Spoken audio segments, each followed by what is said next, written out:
রহমানির রহিম। ইরানের সামরিক কৌশল এখন শুধু তাদের নিজস্ব পরিকল্পনার উপর নির্ভর করছে না, রাশিয়া ও চীনের প্রভাবও পরিষ্কারভাবে কাজ করছে। রাশিয়া ড্রোন ও ক্ষেপণাস্ত্র ব্যবহার বিষয়ে ইরানকে পরামর্শ দিচ্ছে, আর চীনের বাইদু স্যাটেলাইট সিস্টেম ইরানের নিশানা আগের তুলনায় অনেক নিখুঁত করছে বলে দাবি বিশ্লেষকদের। যুক্তরাজ্যের প্রতিরক্ষা মন্ত্রী জন হিলি বলেছেন, ইরানের যুদ্ধ কৌশলের পেছনে পুতিনের অদৃশ্য হাত রয়েছে। এরবিলে পশ্চিমা ঘাঁটিতে ড্রোন হামলার পর তিনি এই মন্তব্য করেছেন। রাশিয়ার পরামর্শে ইরানি ড্রোনগুলো এখন অনেক নিচু দিয়ে উঠছে, যা লক্ষ্যবস্তুতে আঘাত হানা আরও সহজ করেছে এবং তাদের প্রতিরোধ করা অত্যন্ত কঠিন হয়ে পড়েছে। রাশিয়ার যুদ্ধ কৌশলের পাশাপাশি বিশেষজ্ঞদের ধারণা, ইরান এই যুদ্ধে চীনের বাইদু সিস্টেম ব্যবহার করে জিপিএস এর উপর যুক্তরাষ্ট্রের নিয়ন্ত্রণ এড়িয়ে যাচ্ছে। চীনের এই স্যাটেলাইট নেটওয়ার্ক ৪৫টি স্যাটেলাইটের সঙ্গে সংযুক্ত, যা অন্যান্য নেভিগেশন সিস্টেমের তুলনায় অনেক বেশি নির্ভুল। ফলে ইরানের ক্ষেপণাস্ত্র ও ড্রোন এখন লক্ষ্যবস্তুতে নিখুঁতভাবে আঘাত হানতে সক্ষম। ২০২১ সালে চীন ইরান কৌশলগত অংশীদারিত্ব চুক্তির পর ইরান ধীরে ধীরে তাদের সামরিক প্রযুক্তি পুরোপুরি বাইদু সিস্টেমে স্থানান্তর করতে শুরু করে। বিশ্লেষকরা বলছেন ২০২৫ সালের জুনে পুরো প্রক্রিয়া শেষ হয়েছে। এই পরিবর্তনের ফলে ইরানের হামলা আরও নিখুঁত হয়েছে। ইরান মধ্যপ্রাচ্যে শাহেদ ড্রোন এবং ব্যালিস্টিক ক্ষেপণাস্ত্র ব্যবহার করছে। এর ফলে যুক্তরাষ্ট্রের ব্যয়বহুল ইন্টারসেপ্টর ক্ষেপণাস্ত্র দ্রুত শেষ হয়ে যেতে পারে। তাই তাদের প্রযুক্তি ইউক্রেনের সঙ্গে বিনিময় করা হচ্ছে। উল্লেখ্য, রাশিয়াও ইউক্রেনে এই ড্রোন ব্যবহার করছে। হরমুজ প্রণালী বন্ধ থাকায় বিশ্বের তেল বাজারে বিপুল প্রভাব পড়েছে। রাশিয়া চড়া দামে তেল বিক্রি করে ইউক্রেন যুদ্ধের তহবিল শক্ত করছে। যুক্তরাষ্ট্র বিশ্বের বৃহত্তম তেল উৎপাদনকারী দেশ। দাম বাড়ায় উপার্জন বাড়লেও নিরাপত্তা ও কূটনৈতিক চাপও বেড়েছে। ইরানের সর্বোচ্চ নেতা মোজতবা খামেনি হুঁশিয়ারি দিয়েছেন, মার্কিন ঘাঁটিতে হামলা অব্যাহত থাকবে। যুক্তরাষ্ট্রের বিশ্লেষকরা মনে করছেন, চীন ও রাশিয়ার সহায়তায় ইরানকে মধ্যপ্রাচ্যে আরও শক্তিশালী করা হয়েছে। এই সমন্বিত কৌশল ভবিষ্যতের যে কোনো সংঘাতে যুদ্ধক্ষেত্রের চেহারা বদলে দিতে পারে।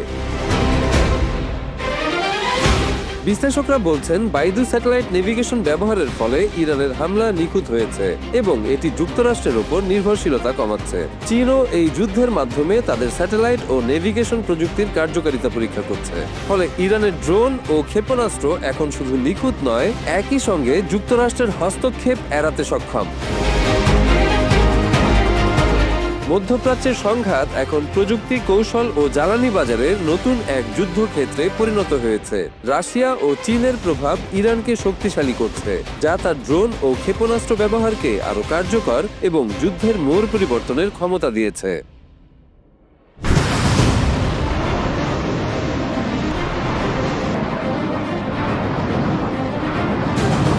মধ্যপ্রাচ্যে ক্রমবর্ধমান অস্থিরতার মধ্যে যুক্তরাষ্ট্র এখন সরাসরি সৌদি আরবের দিকে চাপ দিচ্ছে। ইরানের ড্রোন ও ব্যালিস্টিক ক্ষেপণাস্ত্রের হামলা, হরমুজ প্রণালীতে অচল অবস্থা এবং রাশিয়া চীনের প্রযুক্তিগত সহায়তা যুদ্ধ পরিস্থিতি আরও উত্তপ্ত করে তুলেছে। এই চরম অবস্থা সৌদি আরব ও উপসাগরীয় দেশগুলোকে কূটনৈতিক ও সামরিক পদক্ষেপে খুবই সতর্ক করে তুলেছে। মার্কিন সিনেটর লিন্ডসে গ্রাহাম সৌদি আরবকে তীব্র হুঁশিয়ারি দিয়েছেন। সামাজিক যোগাযোগ মাধ্যম এক্সে তিনি লিখেছেন, সৌদি আরব তাদের শক্তিশালী সামরিক বাহিনী ব্যবহার করতে অস্বীকৃতি জানিয়েছে। যদি পারস্পরিক স্বার্থের লড়াইয়ে তারা যুক্ত না হয়, তবে তাদেরকে এর পরিণাম অবশ্যই ভোগ করতে হবে। গ্রাহামের এই মন্তব্যে পরিষ্কার বোঝা যায় যে যুক্তরাষ্ট্র আশা করছে উপসাগরীয় দেশগুলো যুদ্ধের ময়দানে হাজির হবে।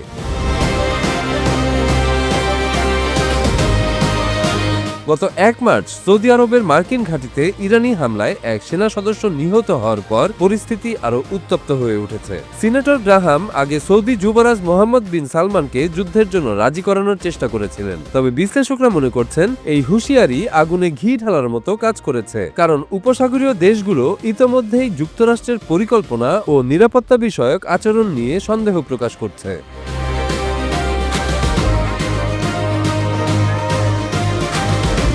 উপসাগরীয় দেশগুলো আগেই মার্কিন প্রশাসনকে সতর্ক করেছিল তাদের ভূখণ্ড ব্যবহার করে ইরানে কোনো হামলা চালানো যাবে না। তবুও ইরান এখনো ড্রোন ও ক্ষেপণাস্ত্রের আক্রমণ অব্যাহত রেখেছে। সেন্ট্রাল কমান্ডের তথ্য অনুযায়ী গত কয়েক সপ্তাহে উপসাগরীয় ঘাঁটিতে হামলায় মার্কিন সেনাদের হতাহত হওয়ার ঘটনা ঘটেছে।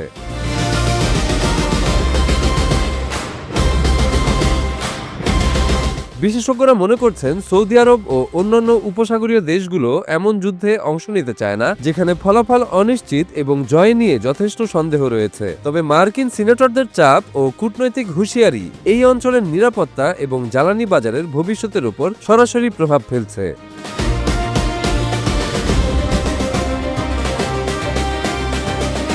মধ্যপ্রাচ্যের এই পরিস্থিতিতে পরিষ্কার দেখা যাচ্ছে যে কোনো সামরিক পদক্ষেপ কেবল স্থানীয় নয় বরং আন্তর্জাতিক কৌশল ও শক্তির সমীকরণের সঙ্গে সরাসরি জড়িত। সৌদি আরবের পদক্ষেপ এবং যুক্তরাষ্ট্রের চাপ আগামী কয়েক সপ্তাহে মধ্যপ্রাচ্যের সংঘাতের ভবিষ্যৎ নির্ধারণ করবে।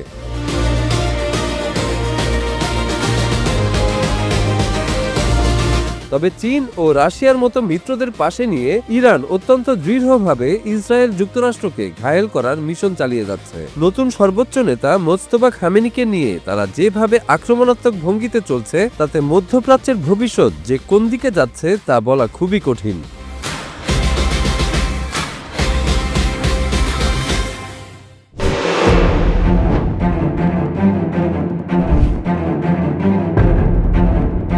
ইরান যতই প্রতিরোধের লড়াইয়ে এগোচ্ছে ততই সক্রিয় হচ্ছে তার সবচেয়ে ঘনিষ্ঠ বন্ধু উত্তর কোরিয়া। সাম্প্রতিক সময়ে একের পর এক ক্ষেপণাস্ত্র পরীক্ষা করছে কিম জং উনের দেশ। কয়েকদিন আগে ক্রুজ ক্ষেপণাস্ত্র, এবার ব্যালিস্টিক মিসাইল। চলতি মাসে টানা তৃতীয়বারের মতো যুদ্ধাস্ত্র পরীক্ষা করল কিম।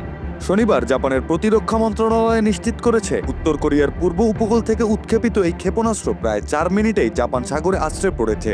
আগের মতোই এটি কেবল মহড়া নয়, এক ধরনের রাজনৈতিক বার্তা হিসেবেই দেখছে। 5 দিন আগেই দক্ষিণ কোরিয়া ও যুক্তরাষ্ট্র যৌথভাবে প্রতিরক্ষামূলক মহড়া চালিয়েছিল। কিন্তু উত্তর কোরিয়ার এবারকার মহড়া শুধু প্রতিরক্ষা নয়, এটি ইঙ্গিত দিচ্ছে ভিন্ন কিছুর। গুঞ্জন বলছে সদ্য শহীদ হওয়া আয়াতুল্লাহ খামেনির ইরানকে হয়তো নিজের সুরক্ষা বলয়ে আনতে চাইছে কিম জং উন। উত্তর কোরিয়ার দৃষ্টিতে ইরান সবসময় ঘনিষ্ঠ বন্ধু। ইরানের বিরুদ্ধে আমেরিকা ও ইসরায়েলের অভিযানকে অবৈধ আক্রমণ হিসেবে অভিহিত করেছে পিয়ংইয়ং। একই সঙ্গে তারা শোকও প্রকাশ করেছে আয়াতুল্লাহ খামেনির মৃত্যুতে। সম্মান ও সমর্থন জানাতে ছাড়েননি নতুন নেতা মোজতবা খামেনিকেও।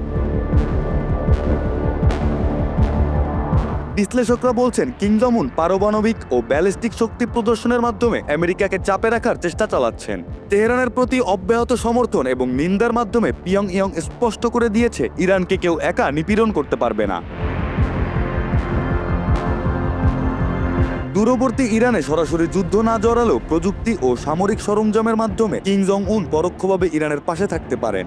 ইরান নিজেও সাইবার হামলা চালাতে পারে, ক্ষেপণাস্ত্রের প্রযুক্তি ব্যবহার করতে পারে এবং উত্তর কোরিয়ার প্রশিক্ষিত বিশেষজ্ঞদের সাহায্য নিতে পারে। ইরানের পুরনো ক্ষেপণাস্ত্র কর্মসূচির শুরুর দিনগুলোতেই দেখা যায় উত্তর কোরিয়ার সাহায্যের ছাপ। ইরাক ইরান যুদ্ধে প্রাথমিকভাবে ক্ষেপণাস্ত্র ও সামরিক উপকরণ সরবরাহ করেছিল পিয়ংইয়ং।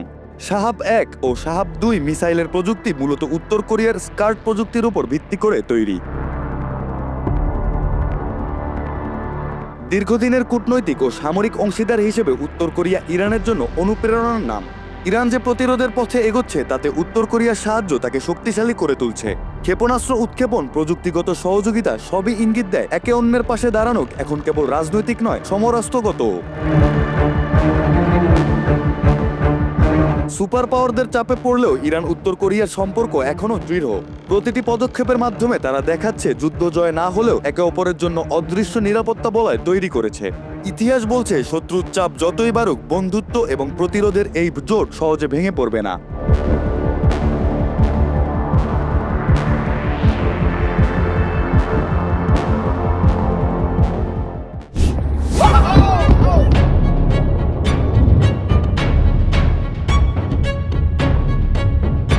বহু বছর নিষেধাজ্ঞা ও কূটনৈতিক চাপের পর শেষ পর্যন্ত কি রাশিয়ার কাছে এই নতি স্বীকার করতে হলো যুক্তরাষ্ট্রকে? বিশ্ব রাজনীতির এই নাটকীয় পালাবদল যে এত শীঘ্রই দেখা যাবে তা হয়তো কল্পনাই করেননি অনেকে।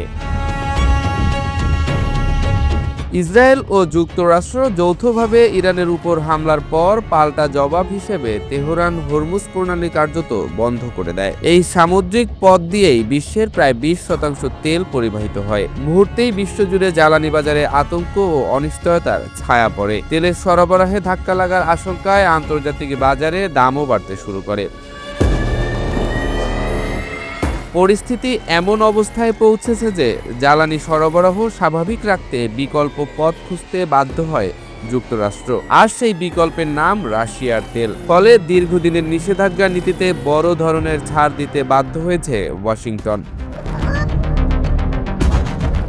মার্কিন বাণিজ্য মন্ত্রণালয় জানায়, যেসব জাহাজে আগে থেকেই রাশিয়ার অপরিশোধিত তেল ও পেট্রোলিয়াম পণ্য বোঝাই করা ছিল, সেগুলো বিক্রির জন্য অস্থায়ী অনুমতি দেয়া হয়েছে। 12 মার্চ পর্যন্ত যেসব তেল জাহাজে বোঝাই করা হয়েছে, সেগুলো আগামী 11 এপ্রিল পর্যন্ত কোনো বাধা ছাড়াই বিশ্ববাজারে সরবরাহ করা যাবে।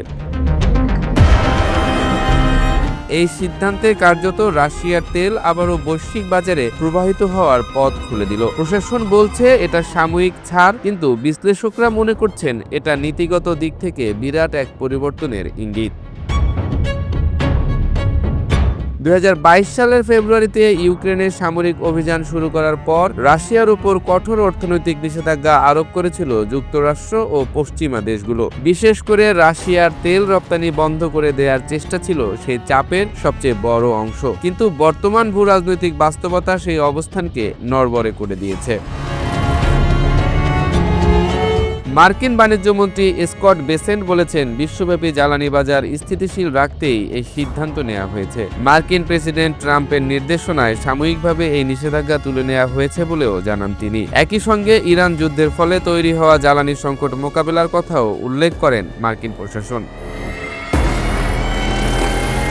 বিশ্ব জ্বালানি সরবরাহে হরমুজ প্রণালীর গুরুত্ব অনেক। সৌদি আরব, সংযুক্ত আরব আমিরাত, কাতার ও ইরাক সহ মধ্যপ্রাচ্যের প্রধান তেল রপ্তানিকারক দেশগুলো এই সরু জলপথ দিয়েই বিশ্বের বিভিন্ন দেশে তেল ও গ্যাস পাঠায়। ফলে এই পথ বন্ধ হয়ে গেলে বৈশ্বিক অর্থনীতিতে তার প্রভাব পড়া অনিবার্য। এদিকে বর্তমান পরিস্থিতিকে সামনে রেখে নতুন কূটনৈতিক উদ্যোগও শুরু হয়েছে। ভারতের মতো বাংলাদেশও রাশিয়ার তেল কেনার জন্য অস্থায়ী ছাড় দেওয়ার বিষয়ে যুক্তরাষ্ট্রের কাছে আনুষ্ঠানিক অনুরোধ জানিয়েছে। ইতিমধ্যে ভারতকে এমন সুবিধা দেয়া হয়েছে বলে জানা গেছে, তাই বাংলাদেশও একই ধরনের সুযোগ প্রত্যাশা করছে। সব মিলিয়ে বৈশ্বিক রাজনীতির এই নতুন বাস্তবতা একটাই প্রশ্ন সামনে এনে দিয়েছে, বছরের পর বছর নিষেধাজ্ঞা আর চাপ প্রয়োগের পর শেষ পর্যন্ত কি রাশিয়ার জ্বালানির উপরই ভরসা করতে বাধ্য হলো যুক্তরাষ্ট্র? বিশ্ব রাজনীতির এই নাটকীয় পালাবদল এখন সেই প্রশ্নই ঘুরে ফিরে সামনে আনছে।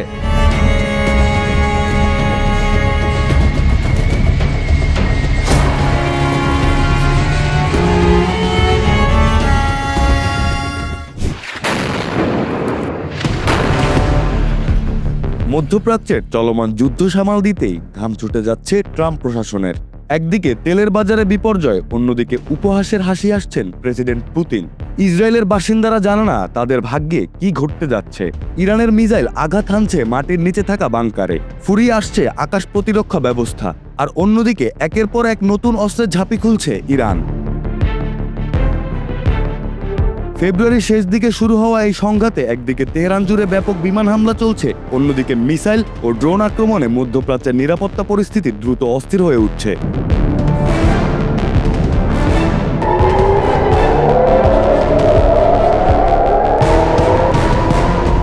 আন্তর্জাতিক সংবাদ মাধ্যমগুলোর তথ্য অনুযায়ী যুক্তরাষ্ট্র ও ইসরায়েল ইরানের সামরিক অবকাঠামো, মিসাইল উৎপাদন কেন্দ্র এবং জ্বালানি স্থাপনাগুলোও লক্ষ্য করে ধারাবাহিকভাবে হামলা চালাচ্ছে।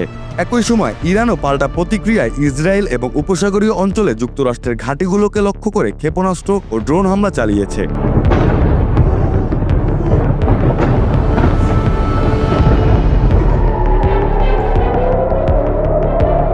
যুদ্ধের মানবিক মূল্য দ্রুত বাড়ছে। ইরানের সরকারি সূত্র ও আন্তর্জাতিক পর্যবেক্ষকদের তথ্য অনুযায়ী হামলায় হাজারের বেশি মানুষ নিহত এবং হাজার হাজার মানুষ আহত হয়েছে।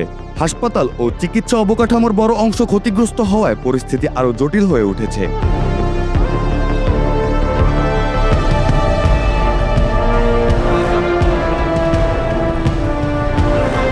তবে সামরিক সংঘাতের পাশাপাশি যুদ্ধের আরেকটি গুরুত্বপূর্ণ মাত্রা হলো অর্থনীতি ও জ্বালানি। বিশ্লেষকদের মতে ইরান সরাসরি সামরিক শক্তিতে যুক্তরাষ্ট্রের সঙ্গে প্রতিযোগিতা করতে না পারলেও কৌশলগতভাবে দীর্ঘমেয়াদী চাপ তৈরি করার চেষ্টা করছে, বিশেষ করে হরমুজ প্রণালীতে উত্তেজনা সৃষ্টি করে বিশ্ববাজারে অস্থিরতা তৈরি করার কৌশল নেওয়া হয়েছে।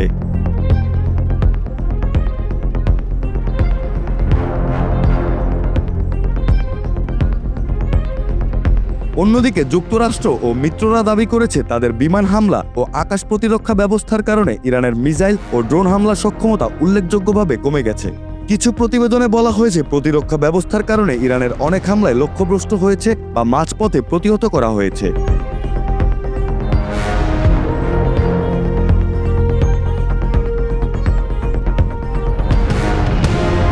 সব মিলিয়ে যুদ্ধের চতুর্দশ দিনে এসে একটি বিষয় পরিষ্কার, এই সংঘাত আর শুধুমাত্র সীমিত সামরিক লড়াই নয়, এটি ধীরে ধীরে আঞ্চলিক শক্তির প্রতিযোগিতা, অর্থনৈতিক চাপ এবং জ্বালানি নিরাপত্তার লড়াইয়ের রূপ নিচ্ছে। বিশ্লেষকদের মতে শেষ পর্যন্ত এই যুদ্ধের ফল নির্ধারণ করবে কে বেশি শক্তিশালী, সামরিক শক্তি নাকি দীর্ঘমেয়াদী সহনশীলতা।